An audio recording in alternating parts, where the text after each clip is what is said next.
Good afternoon. No. Quite a crowd we have today. Good to see so many people. I have one element at the top and then I will turn to your questions. The United States remains deeply concerned about Russia's military takeover and continued control of the Zaporizhzhia nuclear power plant. The International Atomic Energy Agency must be given access to ZNPP as soon as possible and in a manner that respects Ukraine's full sovereignty to help ensure the safety and security of the plant and monitoring of its nuclear material. Brutality has been a hallmark of Russia's war against Ukraine, and the United States is aware of reports that Russian personnel have abused and coerced members of the ZNPP staff. We applaud the Ukrainian authorities and operators for their commitment to nuclear safety and security under the most trying of circumstances. The United States condemns, in the strongest terms, Russia's reckless disregard for nuclear safety and security. Along with our allies and partners, we call on Russia to cease all military operations at or near Ukraine's nuclear facilities and to return full control of the ZNPP to Ukraine.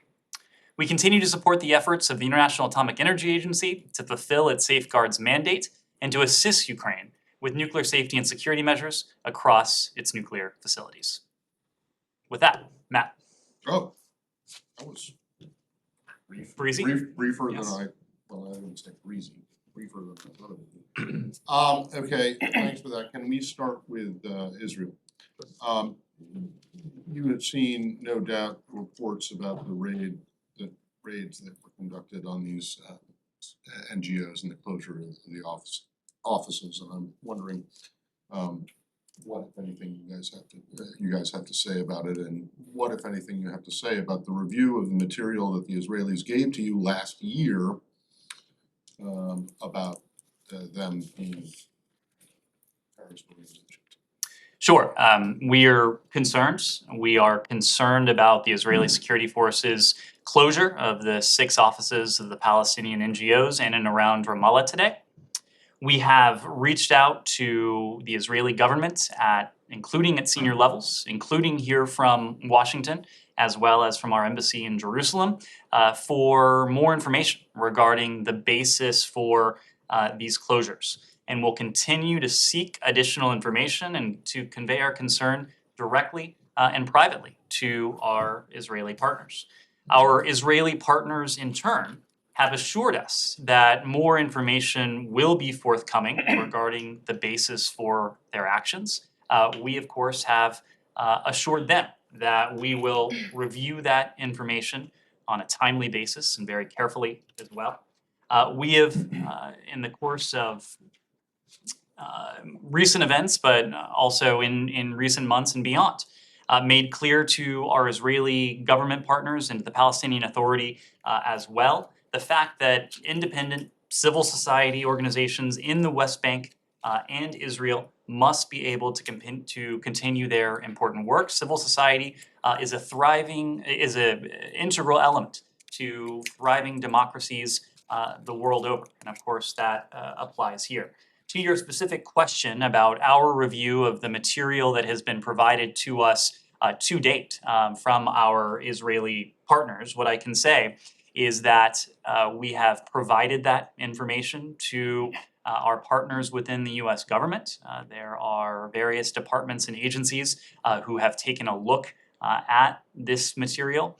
What I can also say is that when it comes to reviewing information, whether that's intelligence information, whether that's open source information, we're always reviewing new material. Which is why we've conveyed directly to the Israelis that any new information they provide, including the information they have pledged to provide regarding the basis for today's action, that would be something that we would review carefully, thoroughly, and immediately. As I think you know, Matt, through the course of our review of this information, we have not changed our position on or approach to these particular organizations. I should note that we designated the PFLP as a foreign terrorist organization in 1997, several decades ago. It is also a specially designated global terrorist group. It remains designated today. We have never funded any of these organizations, but again, we have not seen anything that has caused us to change our approach to or position on these organizations. Okay, so does that mean that based on what you know now, pending the arrival of this new information that the Israelis say that they're going to give you. You do not see any basis for the raids and the closures that took place today? Again, we have been promised additional But information I'm not regarding. asking about what you might learn in the future, because that's a hypothetical. I'm asking you about what you know now, and based on what you know now, was this action legitimate? We have conveyed the message that there must be a very high bar to take action against civil society organizations. Our Israeli partners, in turn, have conveyed back to us that they have met that high bar. Yeah, That is why you think that they have that is why we are going to carefully review the information that they have pledged to provide. We will form a conclusion on the basis of that information. We don't have that information yet. Okay, In the interim, to your question, that is why we voiced our concern. We have voiced our concern publicly. We have also voiced our concern directly and privately to our Israeli partners. Okay, but you got information about these groups from the Israelis a year ago, and you still haven't made a conclusion. So I'm sorry, it's just a little hard to believe that Well, all of a sudden new information is going to arrive and you're gonna make it, when you haven't made one in a year on the previous information, that you're gonna be able to say something, or will say something, anytime soon. so Matt, a couple things. As I mentioned a moment ago. It's in a perpetual state of limbo. Well, as I mentioned a moment ago, Matt, we have seen nothing in recent months that has caused us to change our approach to or position on these particular Okay, organizations. that- But the other point is that when it comes to these matters, we are always reviewing new information. New information that is in our possession, new information that our partners provide to us. That will certainly be the case with the information that our Israeli I get partners have that, pledged to but- provide in this case. But, okay, I guess this is kind of a futile line of inquiry. Let me just go. Can I follow? Sure. Matt? So I mean, I don't wanna belabor the issue or even beat the details, because you guys received that information, as Matt said, on the 26th of October last year. You know, it's been a long. So, Said, let me clarify. You know, just let me follow through on my question, okay? And you keep saying that, you know, the Israeli government or the Israeli authorities met the bar, okay? Have they met the bar? Said, what I said was our Israeli partners have conveyed to us their opinion that they have met that bar. As I said, we do not have the information yet in our possession that they have pledged to provide us. As soon as we receive that, we will begin reviewing it. We'll review it thoroughly, we'll review it carefully. I imagine we'll also provide it to other departments and agencies who have a stake in this. To your first point, our Israeli partners did provide us with information last year, but I do want to clarify, to underscore that what has been promised to us today is additional information regarding the basis for their actions over the past 24 hours. So we will, of course, review that carefully, just as we have carefully reviewed the information they provided to us last year. Okay, and Israel's record is clear in meeting this bar and being really true to what they say and their accusations, right? We have always had, you know, we can look and review this record and find that Israel was always right in its assessment and so on, or its accusation, as far as you're concerned, right? I'm not going to be categorical about anything like that, Said. What I will be categorical about is the fact that we will review what is provided to us and come to our own conclusion. Yeah, but Well, you know, what was the you said- conclusion that you came to based on the previous information that was given to you last year? Matt, Is there- I've said this now a couple times. We haven't changed our position on those organizations. But what was your conclusion about the information that they, do you agree with them that these groups are terrorist organizations or connected to? What happened last year is the Israeli government designated these I know, organizations. I remember it very well. We have not followed through with any designations, nor have we Okay, so changed that- our approach to these Okay, so then why can't organizations. you just come out and say that you don't accept the Israeli allegation? We are going to continue. Previous one. We are going to continue to review any information that's Well, provided to have us. you gotten anything since October of We've last year been and we've today? been promised information today. Yeah, but have you gotten anything since October and today that would make you, apparently not? As I just said, we have not changed our position on these Okay, organizations. so you don't believe the Israelis' information? This is information, intelligence information is always information that is the subject of analysis. And different parties can read information differently, can perceive of threats differently. Our own analysis heretofore of the information that was provided last year has not caused us to change our approach to these organizations. I was just wondering, you express your concern, but you don't go as far as to condemn it. If that had been any other country, you would probably condemn raids against civil society NGOs. So could you express why you're using that language of concern and not condemning? Well, I think the fact is that our Israeli partners, as I mentioned a moment ago, they took an action last year to designate these organizations as so-called terrorist organizations. What we've seen publicly, what they have conveyed so far privately in recent hours, is that there is an appropriate basis for the actions that they have taken. It will be a matter of urgency for us to review the basis for that information. We have not received it yet. It was pledged just today. As soon as we do receive it, we'll begin reviewing When that. do you expect to receive it? Do you give the Israelis a deadline?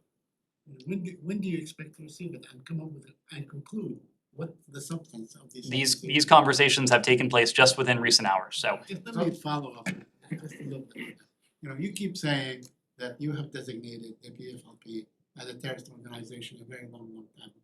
Yet the connection between these groups and the PFLP is almost non-existent. It's so flimsy that your partners, your European partner, dismiss this altogether. So why do you keep repeating this? Why do you keep saying, as if, you know, that's what they really say, that these guys were somehow, you know, nobody knows what the connection is, but somehow were connected with the PFLP.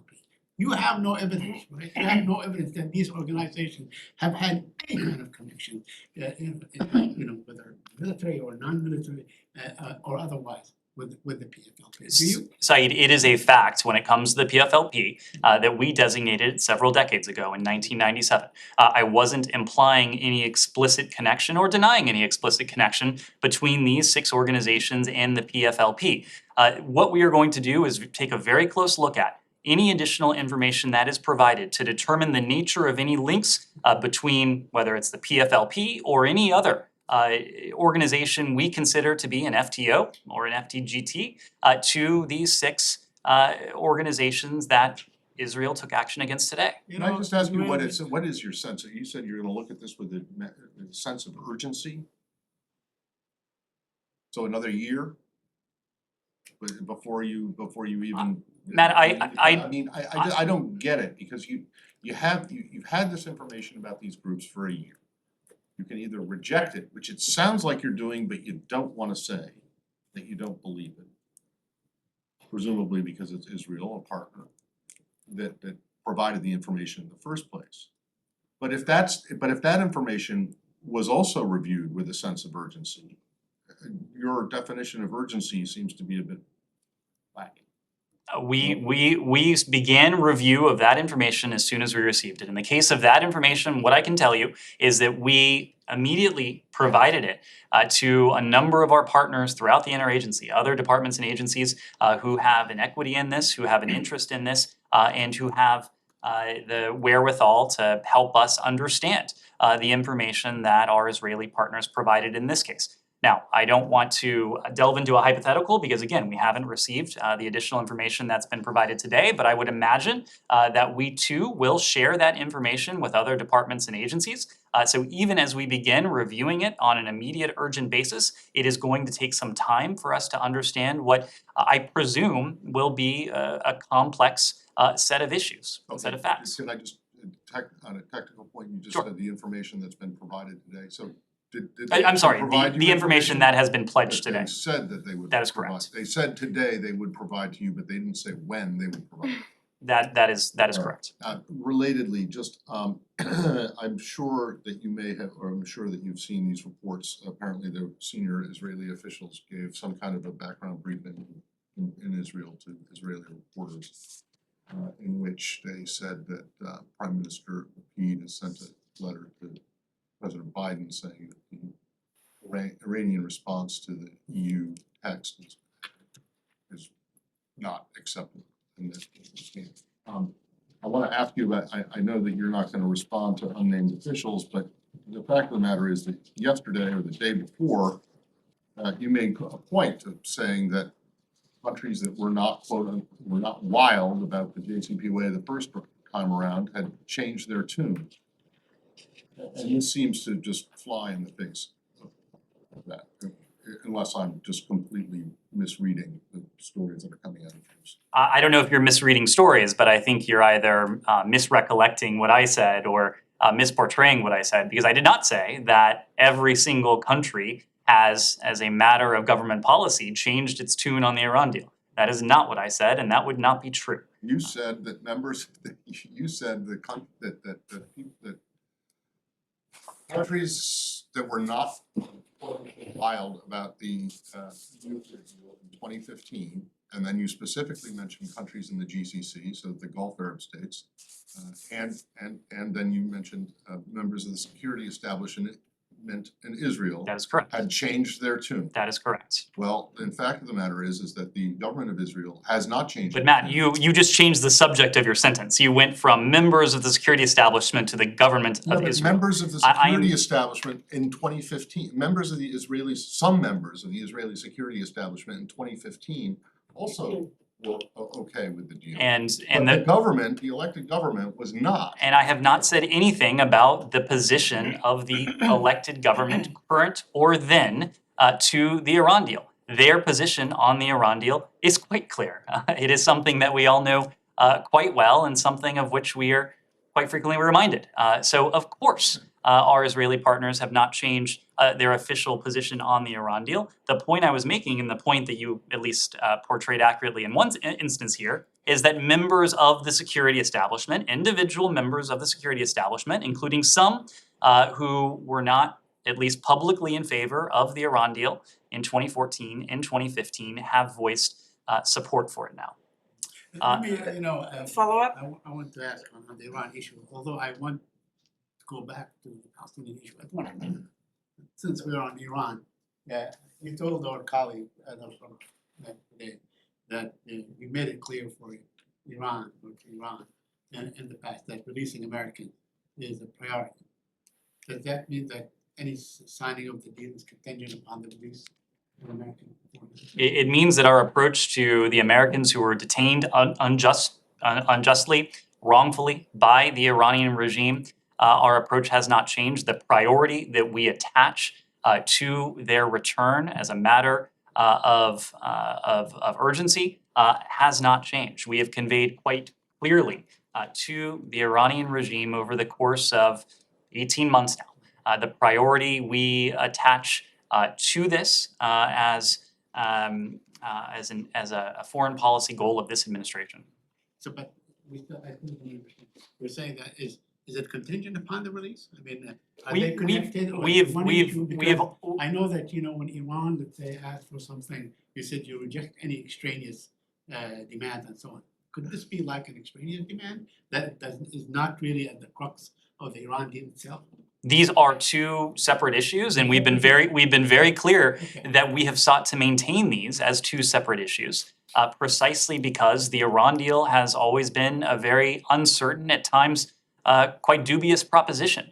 It has always been a priority of ours to see these Americans, these dual nationals, released. We want that to be a certainty. So from our perspective, we have very intentionally not tied the fates of these Americans to what has always been an uncertain proposition. Anything else on the region before we move on? Yeah. Yeah, following up on what Matt asked about the Israeli issue. Axios has actually mentioned that it was the Israeli Prime Minister who sent a message to the White House saying that what they're working on, the text that they're working on goes beyond the red lines of the Biden administration and that it should walk away. And we know next week the Israeli National Security Advisor is coming to Washington. And of course, they've also mentioned again that they don't have to abide by the deal if it happens.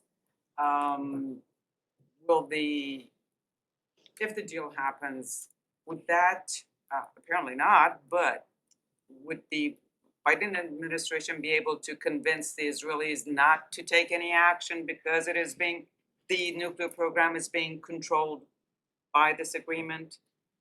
Well, to Matt's question, to Saeed's question, it is no question that we have tactical differences with our Israeli partners when it comes to this question, the JCPOA.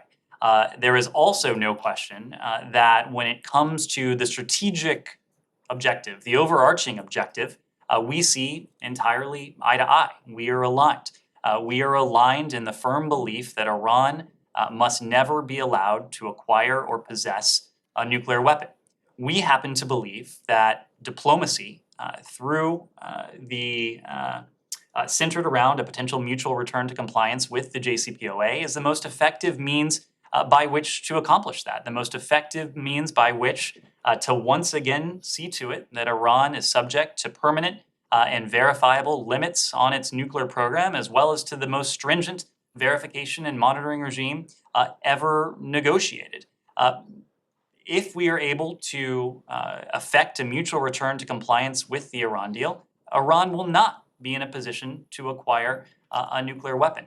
It is not for me to speak to Israel's foreign policy, but we have heard from our Israeli partners, and when we've been together, this message has been echoed by both of our principals. We see eye to eye on this overarching priority of ensuring that Iran can never acquire a nuclear weapon. Seems like today there was indirect communication between Tehran and Washington.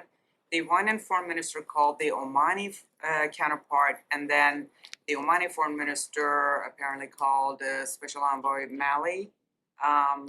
The topic, according to the Omani foreign ministry, was the implementation or the nuclear agreement. Can you add anything else to us, for us? Has there been progress towards giving an answer to Iran's answer to the EU text? So what I can say on that front is that our review of Iran's comments on the EU's proposal continues. We have continued to convey our feedback directly and privately to the EU, as has been requested. When it comes to Oman, I don't have any calls to confirm or to read out, but what I can say is that Oman has played an important role when it comes to discussions regarding a potential mutual return to compliance with the JCPOA, and has also played an important role when it comes to our efforts to see those Americans who are unjustly and wrongfully detained in Iran, to see them free. We thank Oman for that role it's played. When do you- Anything else on the region? Ukrainian, Yeah, Russian? Yes, in the back. When do you expect the review to finish? Again, we have been conveying our feedback directly and privately to the EU. We're not going to negotiate in public. We'll do as requested with and through the EU. This So there week, is no next week? deadline Because the Iranians, or somebody suggested that the Iranians actually placed a deadline that apparently passed last night on Wednesday. There is no such thing. We will leave it to the EU to speak to the parameters So there is of no deadline. The Iranians placed no deadline on their response. we will leave it to the EU to speak to the parameters they've requested. Anything else on the region? Yes. Follow up on two of the points you've been discussing. Number one, regarding the Iran deal.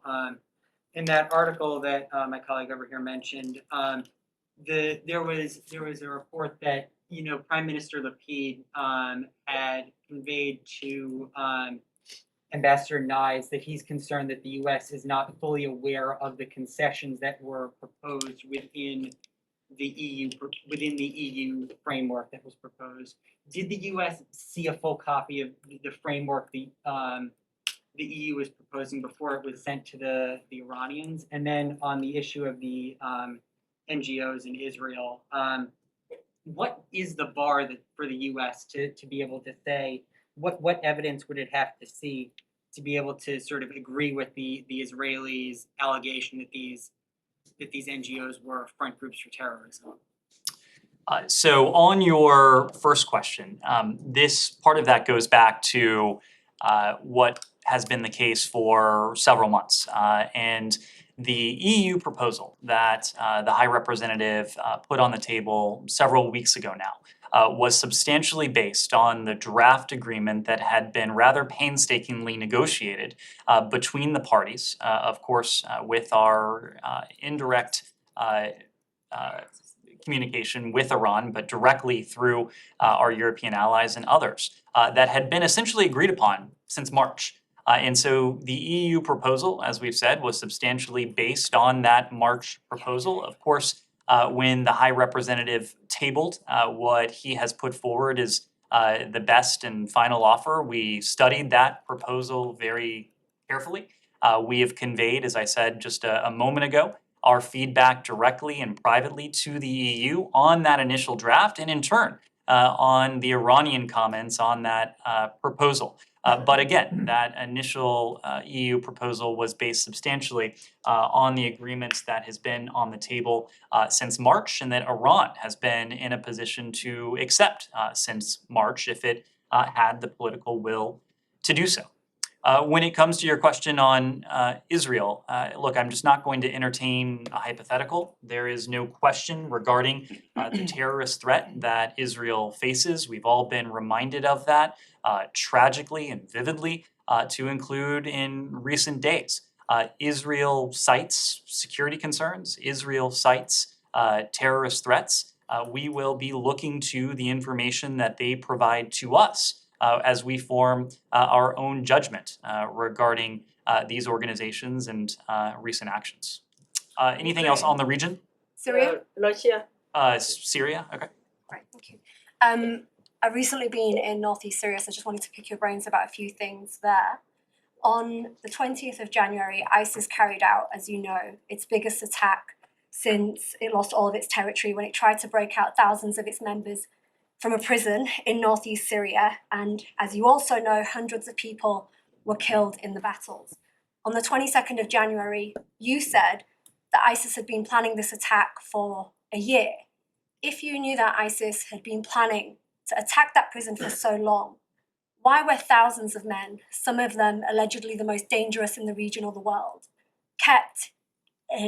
why were so many men kept in a makeshift prison that was once a school, where it was overcrowded and clearly a security risk? And just to follow up from that as well, we know that there were hundreds of children that were being held in that prison. And we know that some of them were killed. Yet nobody seems to have any figures. No one seems to be able to tell us how many of those children were killed. Do you know how many children were killed? And why did the United States, which leads the coalition, sanction children being indefinitely held in a prison that has been described by human rights organizations as Guantanamo on steroids? So there are a lot of premises and suppositions in your question, several of which are just not supported by the facts. When it comes to the region you're talking about, it is not exactly a permissive security environment. Of course, there are a number of threats, not the least of which is the threat that's posed by ISIS, the threat that manifested itself in the ISIS attack on that prison.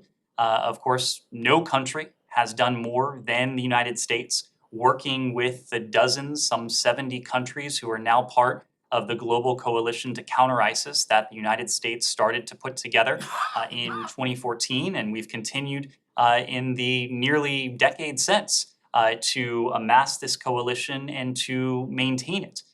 Through that coalition, we've been able to make significant progress against ISIS, against its so-called territorial caliphate, including in parts of Iraq, more recently parts of Syria. We've been able to shrink the size of the territory that ISIS controls substantially by some 90% by some estimates.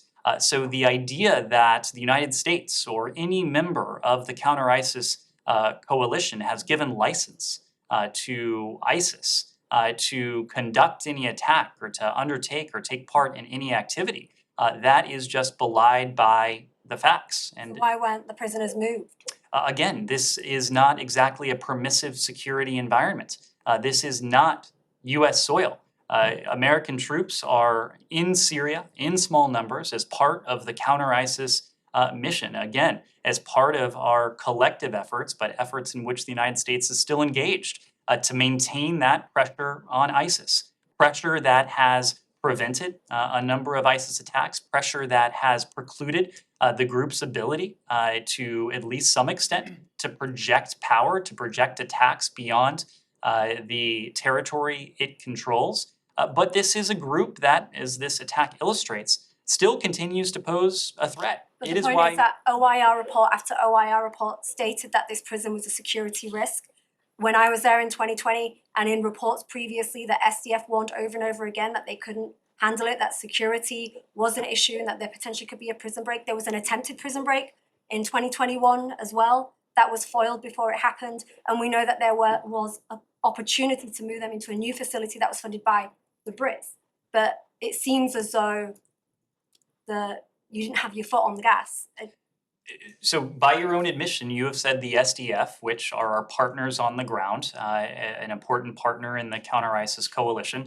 If the SDF has said that the security situation was precarious, if the SDF, the local partner, is not in a position to take action, the United States as a country is going to have an exceedingly difficult time to do that. Again, we would like to be in a position to fully neutralize ISIS and to do everything we can to starve it of its resources, to fully wrest any remaining territory that the group holds. But we are always going to be challenged by the operating domain, by the terrain that in this case is quite dangerous. What specifically was the reason why the prisoners were not transferred to a more secure facility? They were transferred pretty quickly after the attack.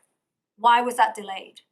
Again, I can't speak to the specifics of this, but much of it owes to the precarious security situation on the ground. This is a region of the world where ISIS is quite obviously active, a region of the world that is under threat from multiple directions.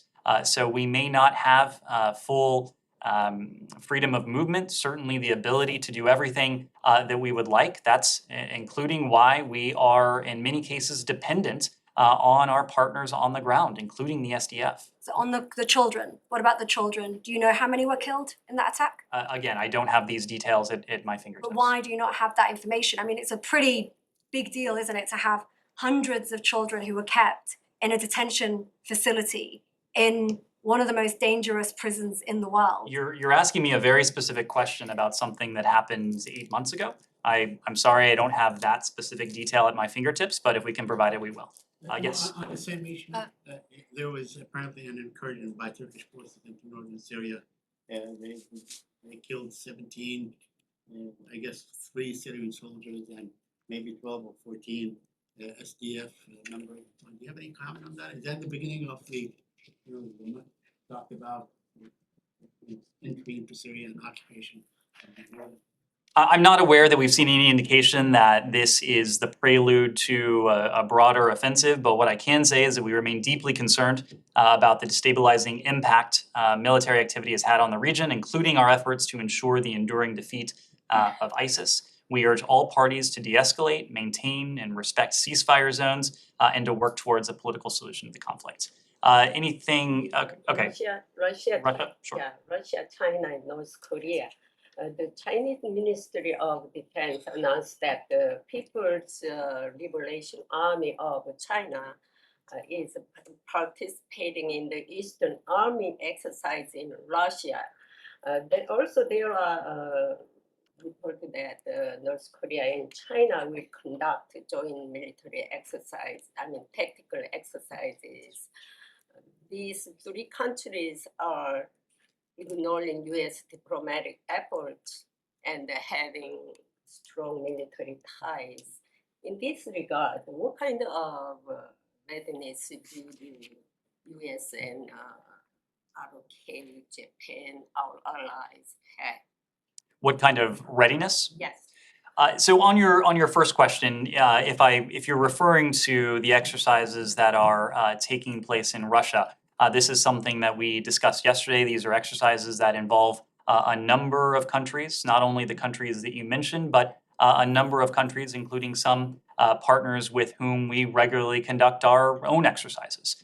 So as far as these broader exercises are concerned, we don't read much into the specific participation of individual countries.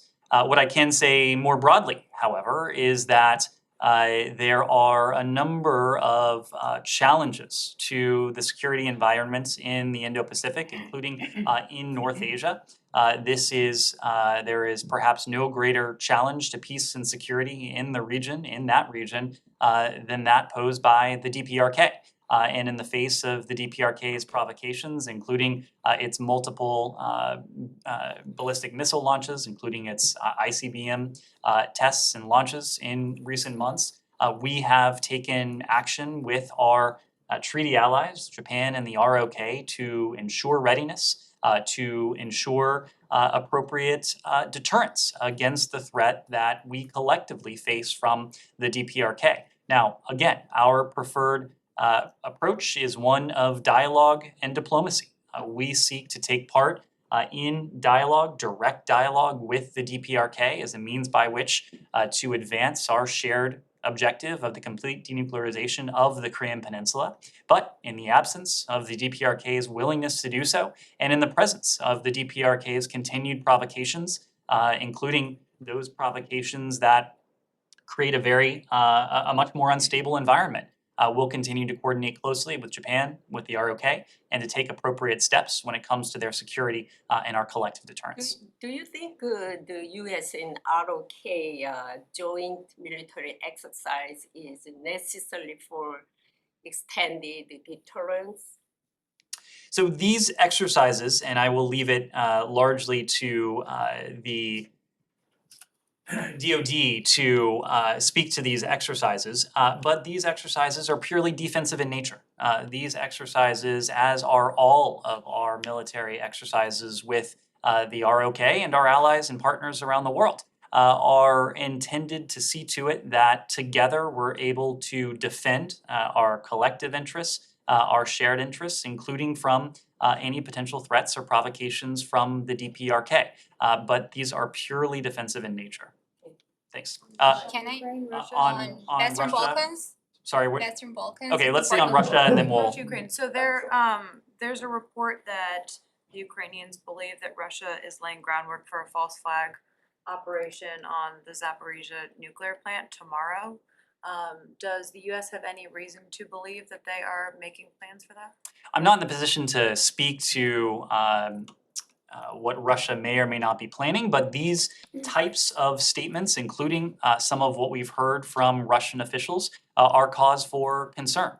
They're cause for concern because they fit squarely within the Russian playbook. Accuse others of what it is you have done or what it is you intend to do. We have seen both before February 24th, before the start of Russia's invasion of Ukraine, but also since, that Russia has engaged in a number of false flag operations. And typically what they have done, and what they have done over the years now, going back for quite some time, is to level statements along these lines to accuse others of planning, conducting the types of operations that they have either undertaken or plan to undertake. So again, it's something we're watching very closely when it comes to the Zaporizhzhia nuclear power plant. We, just at the top of this briefing, reiterated our desire to see IAEA access consistent with Ukraine's sovereignty. And just today, we heard President Zelensky invite IAEA inspectors onto Ukrainian territory to be present at or near the nuclear power plant. And we reiterated our calls for a demilitarized zone in and around the ZNPP because Russia's continued conduct of operations, its continued pursuit of military objectives in and around a nuclear power plant, that's the height of irresponsibility. But in the past, you guys have been very explicit when you have information that would lead you to believe that Russia's planning a false flag operation. So are you changing your policy of revealing that information, or do you have less visibility? We on what haven't Russia's changed planning? our policy, and what I can say, and you just alluded to, there have been a number of occasions where we have previewed our concerns regarding specific false flag operations. There have been times where we have had information in our possession regarding a potential false flag operation that, for whatever reason, we weren't in a position to speak to publicly. So I wouldn't read much into our posture regarding any specific planning or potential planning or lack thereof. But it is something, just hearing, that gives us concern. And just one quick follow-up while we're on Russia and nuclear issues. Is there any reason to believe that New START could be in jeopardy at this moment in time? Again, we see the value of New START. It is as valuable to us today, in some ways even more so, than it has been in the course of its existence. We want to see the important parameters of New START continue to be implemented, as you heard from President Biden on the occasion of the start of the NPT review conference on August 1st. We are prepared, if Russia is willing to engage as a responsible nuclear power, to begin negotiating a new framework once New START expires in the coming years. So, but you didn't say if you believe it's in jeopardy or not. Is it on solid ground right now? You feel good about the treaty? Well, obviously, there are two primary parties to New START, the United States and Russia. Even during times of conflict, this conflict, we've been so far in a position to pursue the shared goals as spelled out under New START, the important goals when it comes to transparency and arms reduction. Again, goals that are just as important now as they were when New START came into existence. So if it is up to us, and we are going to continue to do everything we can to bolster New START and to see its key provisions preserved. Yes. Thank you. Two questions. My first question is the following. Today's EU-led dialogue between Serbia and Kosovo again reached a stalemate. Can you give us a sense of where things stand from the US perspective, given that Mr. Escobar, officials from the State Department, was in Brussels today? Can you tell us more? And then I will have a follow-up. Sure. Do you want to ask your follow-up and I'll take both? After. Okay. So yes, you are correct that that Gabe Escobar, Deputy Assistant Secretary Escobar, is in Brussels. He is there as an observer. He is not there as a participant. So we will let the participants to these discussions speak in detail to their progress. Our understanding is that talks are ongoing.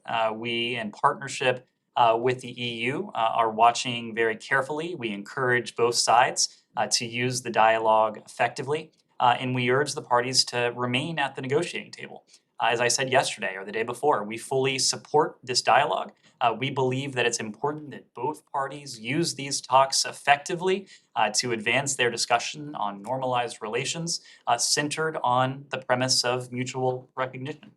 We would like to see progress made on implementation of past dialogue agreements, and we believe that, as a broad principle, dialogue and compromise are critical components of governance, including in the case of Kosovo and Serbia. Far from seeing compromise as a symptom or a reflection of weakness, we believe that it is essential to reach an agreement on the normalization of relations, which remains fundamental to both countries' aspirations for EU membership.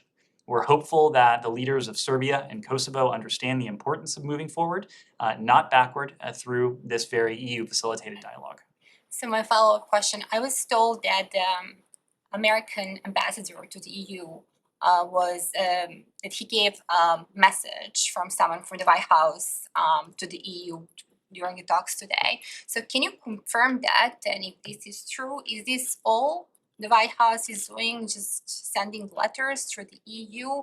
In other words, are you willing to get involved more directly in order to reach a solution? Well, there are a number of senior officials who are watching this very closely beyond the one senior official who is actually in Brussels physically observing these talks. I can assure you that this has high level of attention. Our ambassador to the EU, Ambassador Gittenstein, is one of the officials who's watching this very closely, but there are senior officials here who are doing so as well. I know that this is an issue that Secretary Blinken himself has spent quite a bit of his time personally invested in. So this is a priority across this enterprise from our representatives in the field and back here at home. Can follow up on Kosovo? No, I was gonna go back to Russia. Oh, okay, sorry, just to follow up Sure. on Kosovo.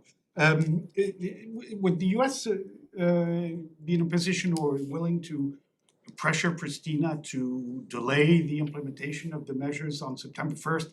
It already happened once, they delayed it once, the visa restrictions and all that, and now it's stated to go into force to September 1st.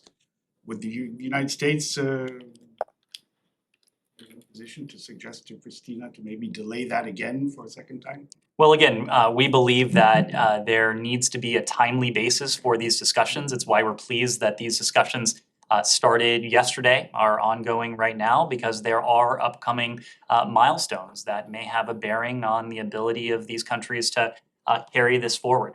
We are going to remain engaged directly and privately with both our counterparts in Kosovo and in Serbia, as well as through our observation of the EU-mediated talks. But we'll leave the messages, any messages that we're passing to our partners in Kosovo and Serbia in private diplomatic channels. Yes. Just going back to Russia quickly, Russia's defense ministry said today that 3 warplanes equipped with hypersonic missiles have been relocated to its Kaliningrad region, according to Interfax.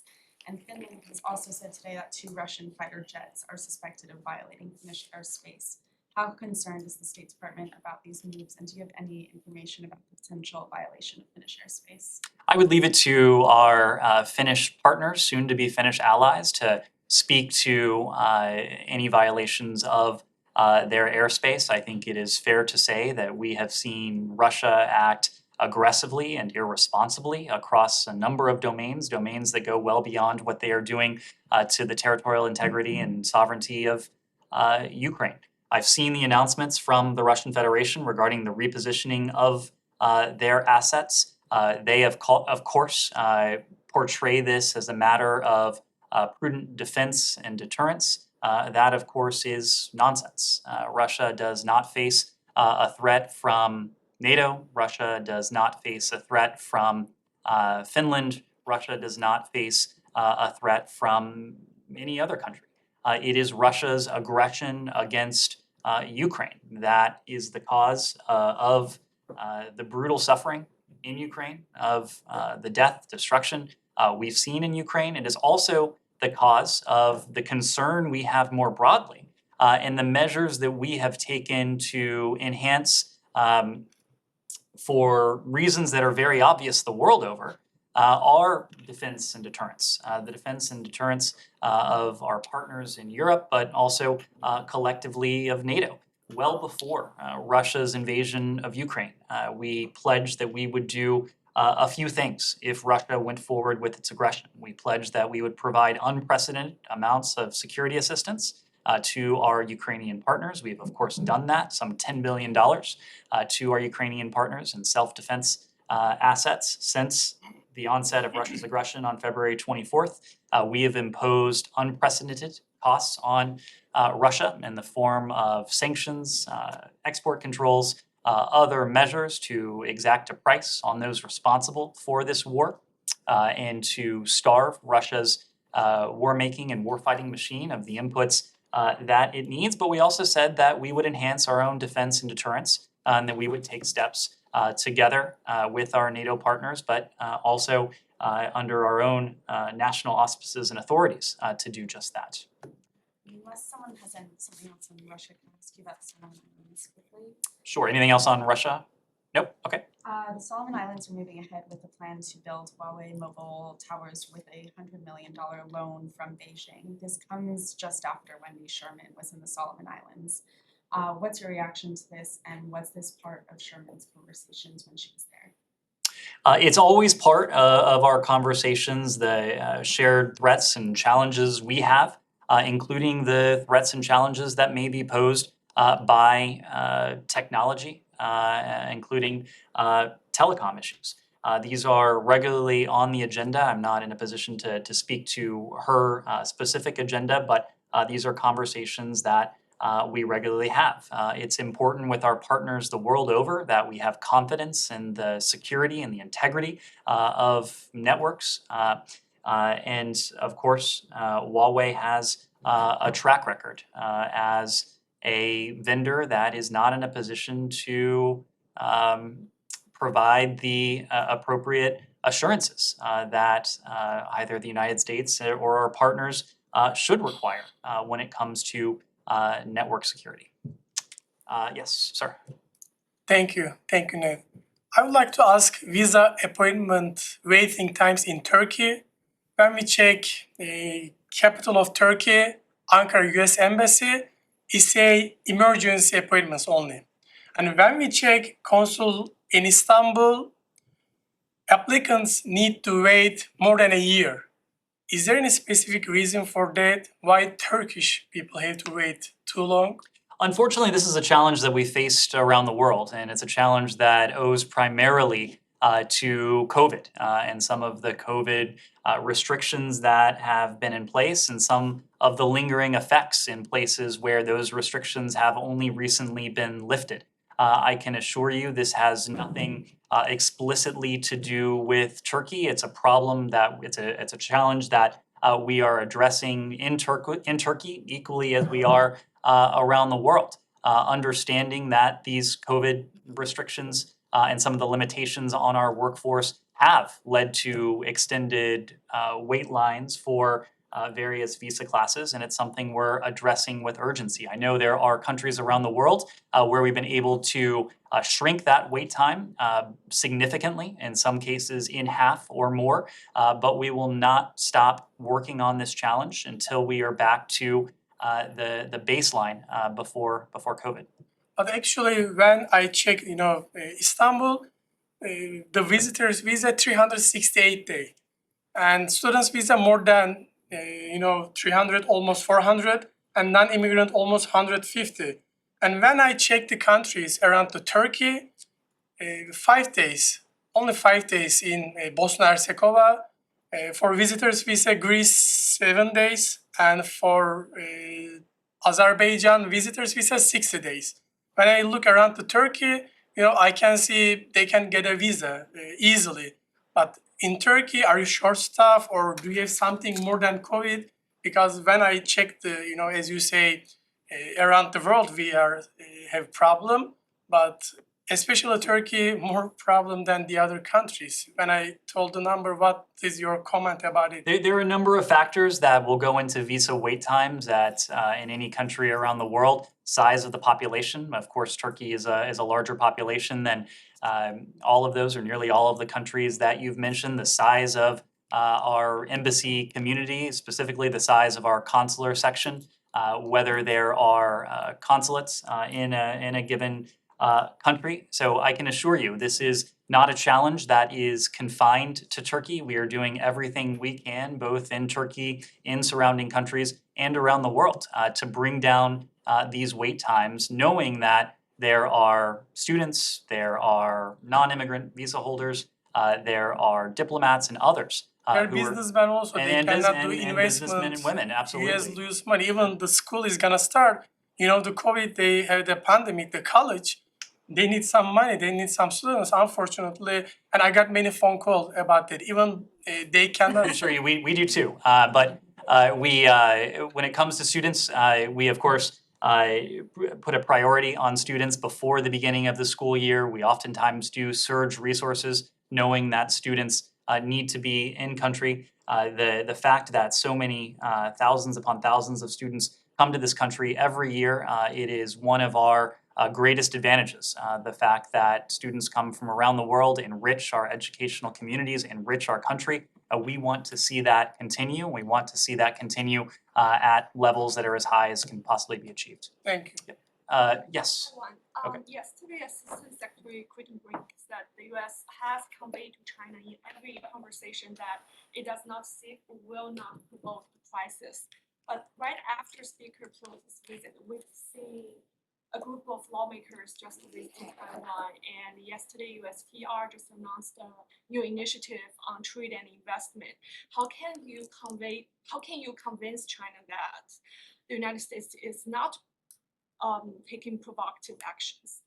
There is absolutely nothing provocative about a lawmaker, a duly elected lawmaker of an independent, co-equal branch of government, making a peaceful visit to Taiwan.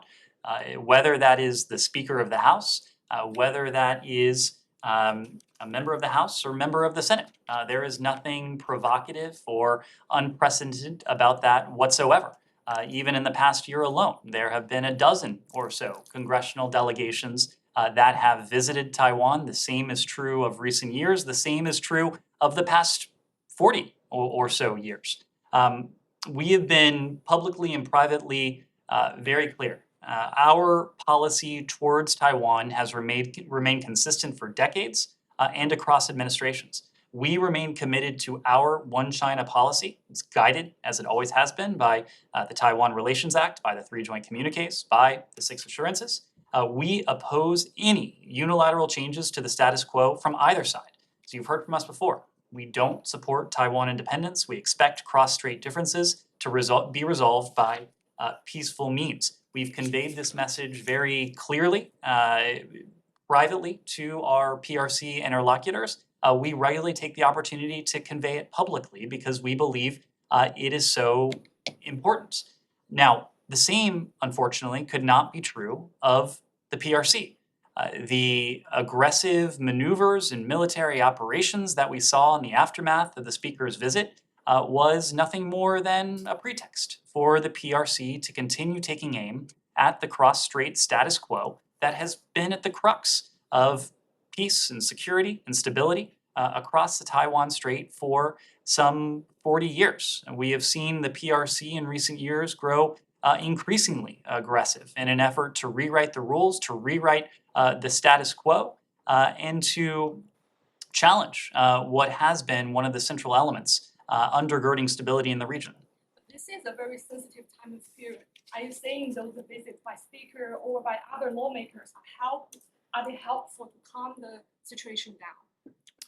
They are part of a demonstration for our support and for our unofficial relations with Taiwan and the people on Taiwan. It is nothing more, nothing less. It is entirely peaceful. It is entirely consistent with our One China policy. It is entirely precedented, given that these types of delegations have been taking place for decades now. But talking about the One China policy, you have keep emphasizing it. What have you done to honor this commitment? What have we done to honor our One China policy? Yeah. Every element of our approach to Taiwan, to cross-strait issues, is centered on our One China policy. We have not done anything that runs contrary to our One China approach. We've been very clear about what that means in terms of our support for Taiwan, in terms of our lack of support for Taiwan independence. We have been nothing but transparent, but clear and stable in both our actions and our words as well. You know, the status quo in the past 25 years was there's no speakers visited Taiwan, and there were 4 speakers actually in the past 25 years who chose not to visit Taiwan. So who is breaking the status quo here by having the speaker going to Taiwan? At the center of the status quo is peace and stability across the Taiwan Strait. There is nothing that runs counter to the status quo with a peaceful visit by an elected lawmaker from this country. There was nothing aggressive, there was nothing provocative, there was nothing unprecedented about Speaker Pelosi's travel. Speaker Pelosi decided to undertake this travel on her own volition, but we fully support the right of an elected lawmaker of a co-equal independent branch of government to undertake what is nothing more than a peaceful visit to Taiwan. Lastly, what steps does the United States will you take to resume the normal relationship with China, or are we going to see this tick for tat for a long period of time? Well, the fact that you would portray this as even-handed, as having a degree of equanimity, I think is not the case. Of course, it is China, the PRC, that is part of its response to Speaker Pelosi's visit, that unilaterally cut off contacts, cut off cooperation in key areas, in areas that are important to us, but in areas that in some ways more importantly, are important to the world. Take climate change. The fact that the PRC, again in the aftermath of what is a visit that has a precedent that was peaceful, would cut off communication and coordination regarding climate issues. That is not punishment for us. That is punishment for the world. Because as the two largest emitters, the United States and the PRC, we have a special obligation, we have a special responsibility to engage in climate talks, to engage in climate cooperation. We are not going to be in a position as a global community to keep emissions down to the level necessary to forestall global warming that would be irreversible. Should the United States and the PRC not be in a position to cooperate together. The same could be true of other areas where the PRC has committed to cutting off cooperation. Drugs, for example, the fentanyl challenge is a challenge here, but of course it is a challenge around the world. So countries around the world want to see the United States and the PRC act responsibly, to work together where it is that we can and where our interests align. That is also what we seek to do. We've made very clear that there are discrete areas where we have overlapping interests with the PRC. Climate, public health, non-proliferation, drugs and drug precursors, for example. All of those are areas where cooperation is in our interests, it is in the PRC's interest, but it is also in the global interest. And it's a real shame, and countries around the world feel this, when the PRC unilaterally cuts off contact, cuts off coordination in those or other key areas. Chinese ambassador to the United States, Qin Gang, actually rejected what you just said on climate. He said China is going to keep its commitment on climate, and the United States can represent the world. What's your response to that? The United States can represent. In the world on climate, because China is going to keep its commitment to. He said that we can represent the world? You can't. Can't. We don't purport to represent the world. We purport to represent the world's second largest emitter. The PRC is the world's first largest emitter. So of course, it stands to reason that we have to work together, given that together the United States and PRC and the PRC produce the lion's share of global emissions. If we don't work together, we are not going to be in a strong position to keep climate change, the threat, the specter of climate change at bay. Okay. Need a quick. Has anyone not asked a question? Yes, sir. Yes, yeah. Please, yeah. Okay, go ahead. hi, Christine from JPVC, thank you. So President Yoon Suk-yeol said at a press conference on the 100th day of his inauguration that the Korean-Japan relationship is important in global security in the future.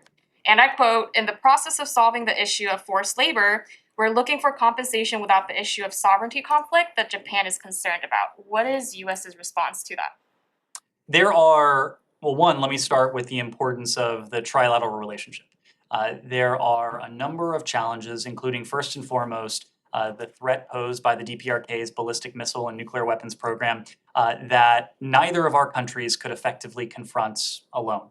We work very closely bilaterally with Japan on the DPRK. We work very closely bilaterally with the ROK on the threat posed by the DPRK, but we also recognize that the trilateral relationship and trilateral cooperation is indispensable if we are going to effectively confront this threat, because it is a collective threat that the DPRK poses to our alliance, the alliance that we have with the ROK, the alliance we have with Japan, but also to our collective trilateral interests. We have had a number of occasions, including recently at the G20, to have high-level, ministerial-level engagements with our Japanese and South Korean counterparts. We've done so at the leaders level as well, the first time in several years that there has been a trilateral engagement at the leaders level with President Biden. Understand that there are historical differences and issues that are sensitive to both countries. And we encourage Japan and the ROK to continue that dialogue, to continue to address those difficult historical issues so we can be most effective together when it comes to that trilateral coordination. Yes, sir. Yesterday, you said the sanction will continue unless North Korea alters its fundamental approach. The South Korea government, however, said it will seek to exempt US sanctions from the beginning of the negotiation with North Korea. through its resources food exchange program. So do you believe this level of sanction relief is possible or helpful for denuclearization of North Korea? We believe that there are practical steps that can be taken that help advance that shared goal of the complete denuclearization of the Korean Peninsula. We don't believe that the complete denuclearization of the Korean Peninsula will take place in one fell swoop. Don't think it will take place overnight. We think that it will be an incremental process where both sides will be in the position to take incremental steps that help move us along towards that collective goal. The first step would need to be for the DPRK to indicate some willingness to engage in dialogue and diplomacy. We've taken the precursor step many times. I'll repeat it here today. We're prepared to engage with the DPRK in direct diplomacy. We believe that diplomacy, direct dialogue, presents the best means by which to accomplish our collective task of the complete denuclearization of the Korean Peninsula, but we have not heard yet an affirmative response. Were the DPRK to accept the offer that they've heard from us, from our treaty allies in the region as well, that would be a welcome first step, and we could start the conversation from there about what those incremental steps would look like. So fundamental change. Do you think that showing their confidence of the denuclearization could be the fundamental change? Excuse me, could you repeat that? Yeah. The North Korea showing their confidence of nuclearization, then you can consider it as a fundamental change? I wouldn't want to weigh in on hypothetical steps because we haven't seen any of these steps. Were the DPRK to voice its support for the ultimate denuclearization of the Korean Peninsula, that would be welcome. But again, it is incumbent on the DPRK to respond, and we hope to respond positively to the overtures that they've heard from us, they've heard from our treaty allies in the region. Okay. Okay. The Voice of America, citing a UN Security Council official, reported South Korea's resources food exchange program could violate sanctions against North Korea, and also said it's almost impossible to exempt sanctions.